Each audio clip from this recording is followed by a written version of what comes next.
Responnya yang berlebihan membuat Albert tercengang. Dia merasa kemungkinan Kina hamil anak laki-laki lebih besar. Apalagi gen kuat dari keluarga Okto ada di sana. Untuk beberapa generasi terakhir, keluarga Okto sudah memiliki anak perempuan. Kina ingin tertawa, melihat wajahnya dingin dan tegang.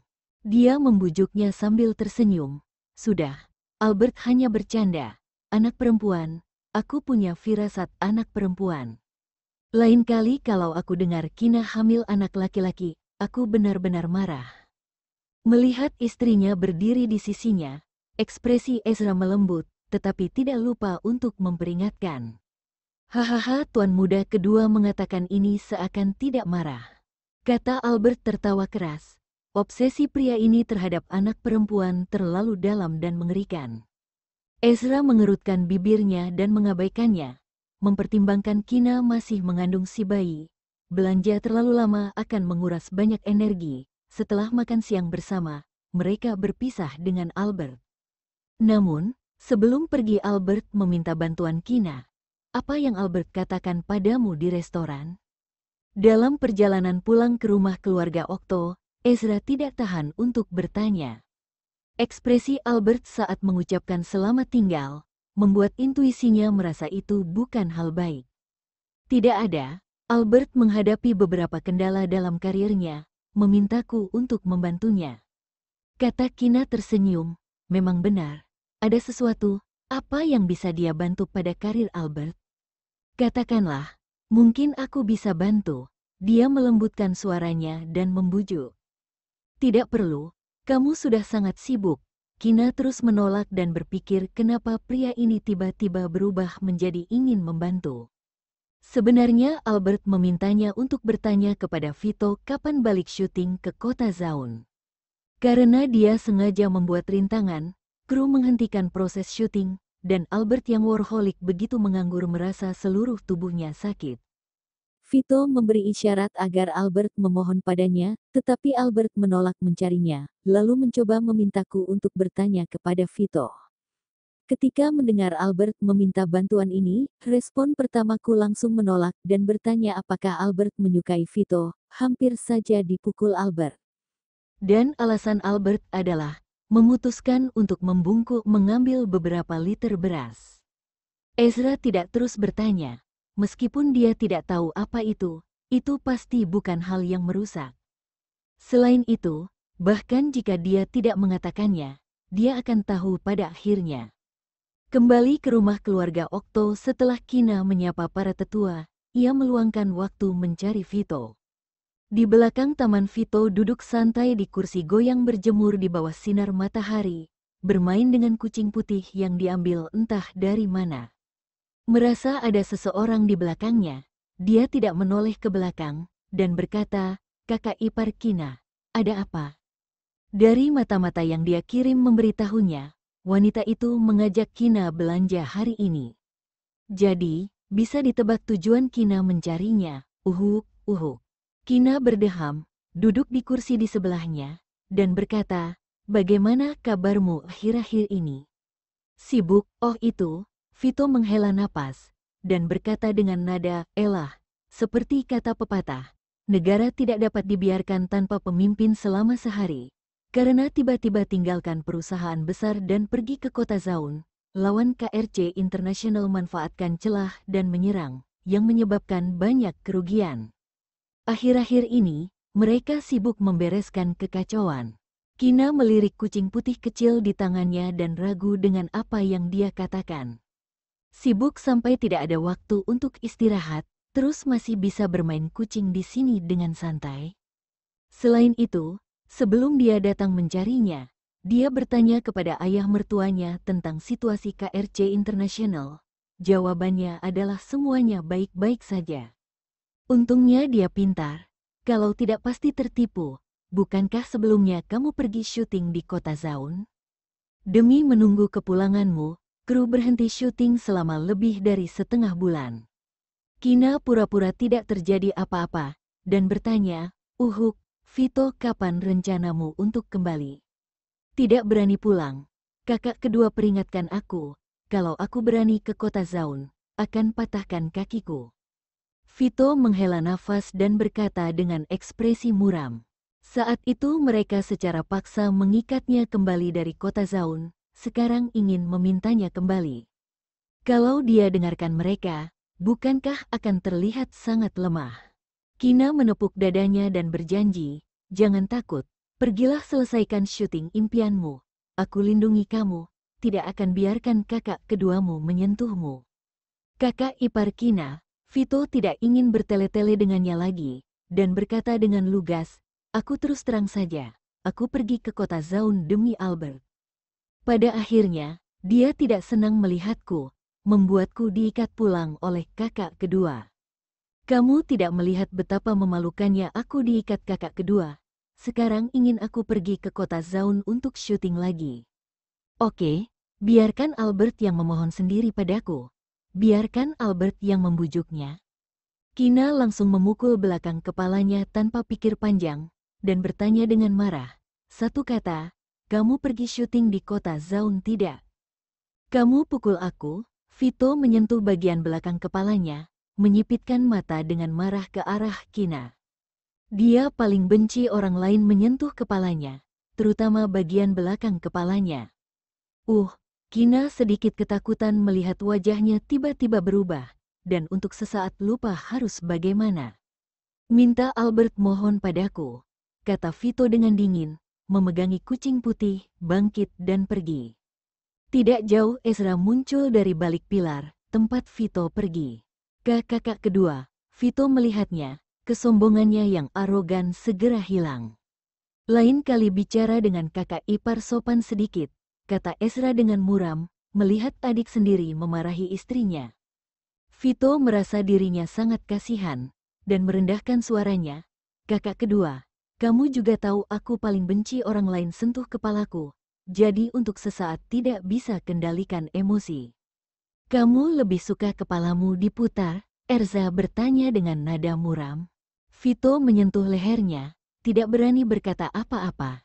Anjir, mana ada orang menyayangi istrinya seperti kakak kedua? Memanjakan kakak ipar sampai ke langit. Miau, kucing di lengannya meraung pada Erza, menunjukkan taring, bahkan bulu di sekujur tubuhnya berdiri karena marah. Ezra menyipitkan mata dinginnya, melirik kucing itu, hingga kucing itu ketakutan meringkuk di lengan Vito, mengeong pelan, seakan meminta pertolongan.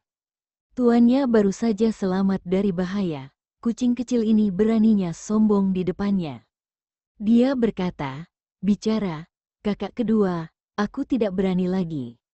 Mereka yang menyesuaikan tindakan mereka dengan waktu adalah orang bijaksana, dia tidak mampu menyinggungnya tapi bisa bersembunyi. Setelah mendengar ini, Ezra melewatinya, bergegas menghampiri Kina. 2 hari di akhir pekan, Kina mencari Vito beberapa kali, tapi sama sekali tidak bisa membujuk Vito. Tidak punya pilihan, Kina hanya bisa memberitahu hasilnya kepada Albert. Saat menghadapi hasil yang seperti ini, Albert tidak terlalu kaget, ini hampir sama seperti yang dia harapkan. Kemudian tidak sampai 2 hari, atasan sudah menekan Albert, mengisyaratkan Albert untuk berdiskusi dengan Vito, mencari Vito untuk mendiskusikan masalah tentang kru ingin memulihkan kembali pembuatan film. Semua ini tidak perlu berpikir lagi juga tahu siapa yang membuatnya di balik layar. Di bawah intimidasi dan penyuapan dari atasan, meski Albert tidak pergi untuk mencari Vito secara pribadi, tapi mau tidak mau harus menghubungi nomor telepon di kantor Vito. Di ruang rapat KRC International Group, Vito memimpin rapat yang penting dengan wajah penuh ekspresi dingin dan tegas. Jika mengatakan bahwa Vito yang biasanya merupakan seorang anak bangsawan yang lembut dan emosional, maka Vito yang berada dalam kondisi kerja malah merupakan seorang iblis yang kejam dan tidak berperasaan. Tiba-tiba terdengar suara ketukan pintu, ini memotong percakapannya. Cepat masuk, Vito berkata dengan suara dingin. Presiden, Nona Liam menelepon ke sini, mengatakan bahwa ada sesuatu yang ingin mencari Anda. Sekretaris pria itu mendekati telinga Vito, kemudian melapor dengan suara rendah dan gemetar. Hari ini, atasan seolah-olah sangat kejam, hanya sedikit masalah saja sudah marah. Tidak peduli nona kecil atau nona besar. Apakah tidak melihat bahwa aku sedang rapat? Sebagai seorang sekretaris, membantu atasan untuk memblokir semua wanita merupakan salah satu tugasmu. Vito sangat marah hingga sekretaris pria itu tidak bisa berkata-kata. Sama sekali tidak menyadari bahwa siapa yang dikatakan oleh sekretaris pria itu. Vito mengira bahwa itu hanyalah wanitanya yang sebelumnya. Sekretaris pria itu dimarahi hingga terus berkeringat dingin, kemudian memberanikan diri untuk mengulanginya lagi secara rinci. Itu merupakan panggilan dari Nona Albert, jelas merupakan perintah dari Presiden. Jika Nona Albert datang ke sini atau menelepon ke sini harus segera memberitahunya.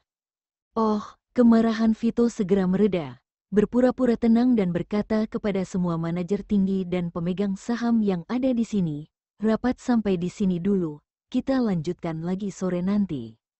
Setelah berkata, Vito tiba-tiba bangkit dari kursi, kemudian berjalan keluar dari ruang rapat dengan langkah cepat. Pemegang saham dan manajer tinggi lainnya saling memandang, mereka menebak apakah ada sesuatu yang terjadi. Harus tahu bahwa jika bukan karena terjadi masalah yang besar, presiden mereka tidak akan menghentikan rapat dengan sembrono, apalagi ini merupakan rapat yang penting. Setelah kembali ke kantor presiden, Vito merapikan dasinya dan meratakan sedikit kerutan di jasnya, kemudian menjernihkan suaranya, sekarang baru kembali ke meja kantornya. Vito duduk di kursi kantor dan mengambil gagang telepon yang diletakkan di atas meja. Halo? Vito bertanya dengan suara dingin, ini aku. Setelah mendengar suara Vito, Albert segera menjawab. Siapa? Vito berpura-pura tidak mengenali Albert, kemudian sengaja bertanya seperti ini. Albert menggertakkan giginya, hatinya merasa sangat marah. Bajingan ini pasti sengaja membuatnya terlihat malu. Begitu berbicara sudah mulai menunjukkan kekuatan untuknya, nanti pasti akan mempermalukannya. Albert bukanlah orang yang akan dipermalukan dengan sembrono. Maaf, aku sudah salah menelepon. Albert mengeluarkan satu kalimat seperti ini dari celah giginya. Albert baru saja ingin menutup telepon, terdengar Vito berteriak dengan cemas. Tunggu sebentar, kenapa? Albert bertanya dengan marah. Ada masalah apa yang membuatmu mencariku? Vito bertanya dengan nada dingin. Tidak apa-apa, Albert menyangkal dengan dingin.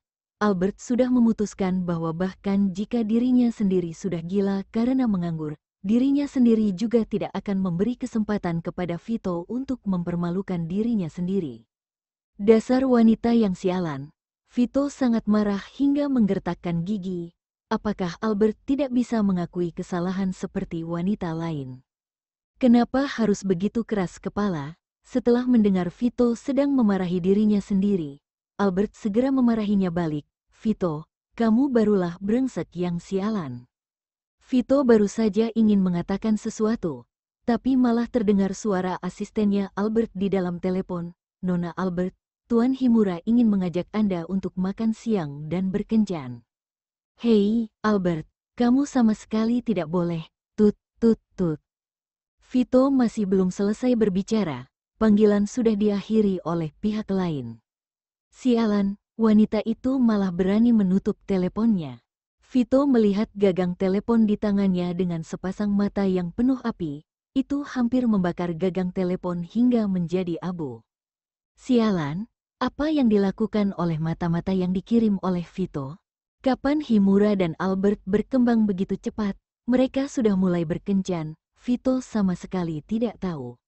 Setelah kembali sadar, Vito segera menelepon penjaga rahasia, menyuruh penjaga rahasia untuk memeriksa di mana Himura mengajak Albert untuk makan. Di sana, Albert menyimpan ponselnya, berbalik badan dan bertanya pada asistennya, kenapa Himura bisa tiba-tiba mengajakku untuk makan? Apakah ada mengatakan masalahnya? Tidak ada. Asisten itu tampak tegang, kemudian berkata lagi. Kemudian atasan sudah mewakilimu untuk menyetujui ajakan Himura, mengatakan bahwa ini juga merupakan bagian dari tugas kerja. Setelah mendengarkan ini, ekspresi di wajah Albert sedikit tegang dan buruk. Setelah terdiam sejenak, Albert menarik napas yang dalam, kemudian berkata dengan nada yang tenang, "Aku sudah tahu." Pada detik sebelumnya, atasan menyuruhnya untuk mencari Vito. Sekarang malah menyuruhnya untuk makan bersama dengan Himura. Ini seperti yang dikatakan bahwa kamu tidak bisa melakukan hal-hal dengan sesuka hati. Kalau begitu Anda pergi ke ruang ganti dan menyuruh penata rias untuk merias wajah Anda saja. Asisten itu seolah-olah terbebas dari beban berat dan menghela nafas lega, kemudian segera mengingatkannya. Albert tidak mengatakan apa-apa, berbalik badan dan berjalan ke arah ruang ganti. Setelah mengetahui bahwa Himura mengajak Albert untuk makan di sebuah restoran yang terkenal, Vito segera bergegas ke sana. Tidak lama kemudian, Vito melihat Albert yang membuat riasan yang berprofil rendah tetapi sangat indah. Albert seolah-olah mengatakan sesuatu kepada pelayan, kemudian melihat pelayan membawa Albert berjalan ke arah kamar pribadi. Begitu melihat punggung Albert yang elegan dan menawan, kemudian Albert yang biasanya dilihat oleh Vito selalu berpenampilan seperti menghadiri acara, Vito belum pernah melihat wanita itu yang seperti sekarang ini berprofil rendah tetapi malah membuat orang merasa sangat cantik.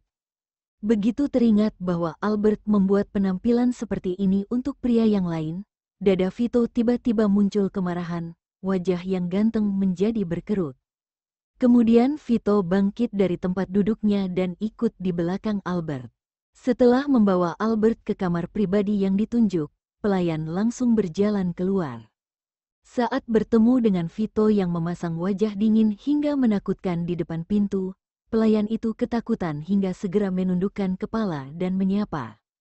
"Presiden Okto, ada yang bisa saya bantu? Restoran ini selalu melayani selebriti dan tokoh besar yang memiliki identitas. Semua pelayan yang bekerja di sini sudah pernah melihat selebriti dan tokoh besar di kota Leicester. Kemudian tokoh besar yang terkenal seperti Vito, semua staf yang bekerja di restoran ini kenal dengan Vito." "Minggir," Vito menegur pelayan, kemudian membuka pintu kamar pribadi dan berjalan masuk. Meski pelayan tahu bahwa Vito tidak berperilaku baik dan akan mengganggu pelanggan yang lain, tapi malah tidak berani mengatakan apa-apa, hanya bisa membungkukkan badan dengan hormat dan mundur. Di dalam kamar pribadi, saat baru saja duduk, Albert sudah melihat Vito berjalan ke depannya dengan ekspresi suram. Tatapan itu seolah-olah Albert berutang puluhan miliar kepadanya. "Presiden Okto, apakah ada masalah?" Albert mengeluarkan sedikit senyuman yang elegan, kemudian bertanya dengan acuh tak acuh. Begitu membuka mulut, Vito langsung berkata dengan marah, "Albert, siapa yang mengizinkanmu untuk makan dengan pria yang lain?" Tidak heran kenapa Albert terburu-buru menutup teleponnya. Ternyata ingin makan bersama dengan Himura.